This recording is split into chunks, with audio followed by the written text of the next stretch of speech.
राम राम जी। आप सबका मेरे व्रत और त्योहार की कहानी चैनल में स्वागत है। आज मैं आपको सूरज रोटा की कहानी सुनाऊंगी। फ्रेंड्स, जहाँ पे हम गणगौर पूजते हैं वहीं पे गेहूं के 8 दाने और वो जो डोरा बनाते हैं वो हाथ में लेकर हमें सूरज रोटा की कहानी सुननी होती है। तो आइए कहानी सुनते हैं। एक एक गांव में दो माँ बेटी रहती थी। वो दोनों बहुत गरीब थी। माँ जंगल में गाय चरा के लेके आती थी तो उनका गुजारा चलता था। तो एक एक दिन सूरज रोटा का व्रत था तो माँ ने कहा अपनी बेटी से कि बेटी, मैं ये 2 रोटी बनाई हूँ, किसी को भी मत देना। ये एक रोटी तुम्हारे लिए है और एक रोटी मेरे लिए है। अगर आए कोई भी आए तो उसे आटा दे देना, गेहूं दे देना, पर ये रोटा मत देना। माँ ऐसा कह के चली। सूरज भगवान माँ की बातें सुन रहे थे तो माँ के जाते ही साधु का वेश बनाकर आए और आकर लड़की से कहने लगा, मुझे रोटी दे दो। तो लड़की ने रोटी देने से मना कर दिया। फिर सूरज भगवान कहने लगे, मैं तुझे श्राप दे दूंगा। तो लड़की डर के मारे सूरज भगवान को रोटी में से बीच में से छोटी सी रोटी तोड़ के सूरज भगवान को दे देती है। लड़की की माँ ये सुनते ही पागल हो गई। लड़की को पागलों की तरह मारने लगी और कहने लगी, मेरे हिस्से की रोटी लेके आओ, जाओ कहीं से भी लाओ, मेरी रोटी लेके आओ, मेरी रोटी का टुकड़ा लेके आओ। लड़की माँ की मार के डर से भाग गई घर से और जाके पीपल के पेड़ के ऊपर चढ़ गई। लड़की को पेड़ पे चढ़े हुए 2-3 दिन हो गए। भूख प्यास के मारे हाल बेहाल हो गया। सूर्य भगवान को लड़की की दशा देखकर उस पर दया आ गई और उसे खाना पानी दे दिया। तो लड़की पीपल के ऊपर बैठी थी तो वहीं से एक राजकुमार पेड़ के नीचे से गुजर रहा था। वो रास्ता भूल गया था। राजकुमार बहुत भूखा प्यासा था तो भगवान से कहने लगा, हे भगवान, मेरे को खाना पानी मिल जाए।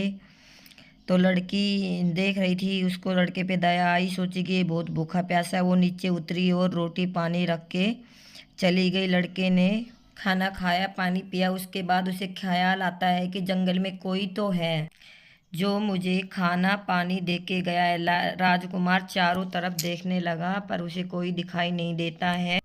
फिर राजकुमार ने ऊपर देखा तो पेड़ के पत्तों में छुपी हुई लड़की बैठी दिखाई दी। तो राजकुमार ने उसे नीचे आने के लिए कहा तो लड़की नीचे आई। तो उसने पूछा, तुम कौन हो? तो लड़की अपने आप को अनाथ बताती है। राजकुमार को लड़की के ऊपर दया आई, वो अपने साथ ले गया, उससे शादी कर ली और लड़की रानी बन गई। रानी बनने के बाद बहुत दिन ऐसे ही सुखपूर्वक बीत गए। तो लड़की एक दिन छत के ऊपर घूम रही थी तो नीचे एक बुढ़िया झाड़ू बेच रही थी। लड़की ने देखा कि ये तो मेरी माँ है। लड़की झट से अपनी माँ को पहचान गई। रानी अपनी माँ को ऊपर बुला लेती है। बुढ़िया पूछती है, तुम कौन हो? वो कहती है, माँ मैं आपकी बेटी हूँ। बुढ़िया नहीं पहचान पाई लेकिन बेटी ने बताया तो जैसे ही बताया तो बुढ़िया सुनते ही फिर पागल हो गई और फिर उसके पीछे पड़ गई, मुझे मेरी रोटी का टुकड़ा दो, मुझे मेरी रोटी का टुकड़ा। रानी डर के मारे अपनी माँ को एक कमरे में बंद कर देती है। रानी रोज रोज अपनी माँ के लिए खाना पहुंचा देती है और कमरे पे ताला लगा देती है। कमरे की चाबी किसी को नहीं देती है। तो एक दिन राजा जी देखते हैं कि इस कमरे को कोई भी नहीं खोलता है तो वो रानी से उसकी चाबी मांगते हैं लेकिन रानी कोई भी बहाना बना देती। फिर राजा को शक हुआ और रानी के पीछे पड़ गया, मुझे कमरा खोल के दिखाओ, कमरा खोल के दिखाओ। तो रानी फिर कमरा खोल के दिखाती है तो उसमें उसकी माँ रहती है। उसकी माँ शिला बन जाती है। तो राजा कहते हैं, इस कमरे में इतनी बड़ी शिला कहाँ से आई? तो रानी कहती है, ये मेरे पीहर से आई है, मेरा पीहर है। राजा कहते हैं, तुम्हारे पीहर चलेंगे। रानी पीहर जाने से मना कर देती है लेकिन राजा कहते हैं कि नहीं, मुझे अपनी ससुराल जाना है। तब रानी सूर्य भगवान से प्रार्थना करती है कि मुझे 3 दिन के लिए पीहरवास दे दो। पीहरवा से सूरज भगवान रानी को दे देते हैं। रानी तक पीहर जाते हैं तो उसी पीपल के पेड़ के नीचे बड़ा सा महल बन जाता है। रानी बहुत बड़ा पीहर होता है, वही बहुत हंसी खुशी का स्वागत करते हैं। सब रानी का भगवान बनाए जाते हैं।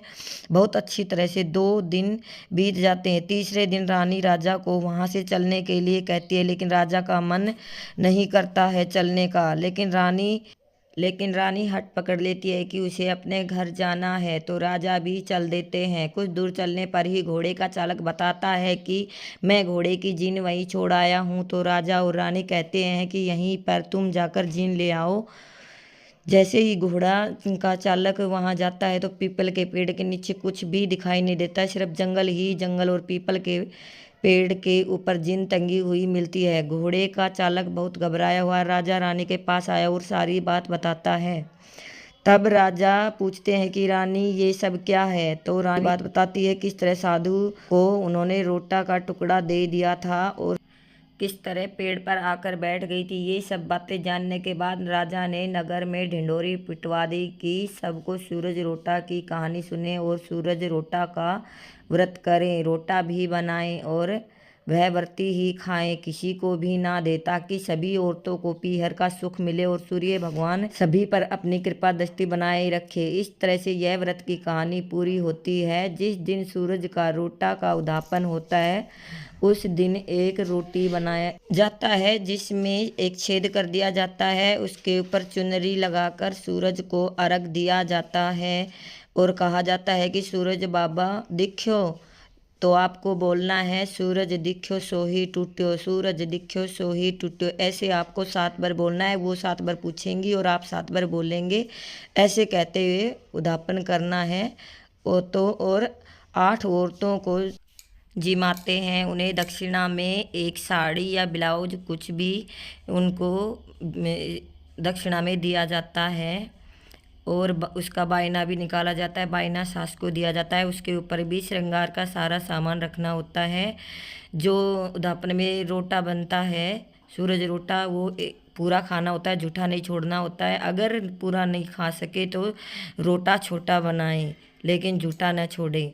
अगर आप सबको मेरी उद्यापन विधि और कहानी अच्छी लगी हो तो वीडियो को लाइक करें, चैनल को सब्सक्राइब करें। राम राम जी, धन्यवाद।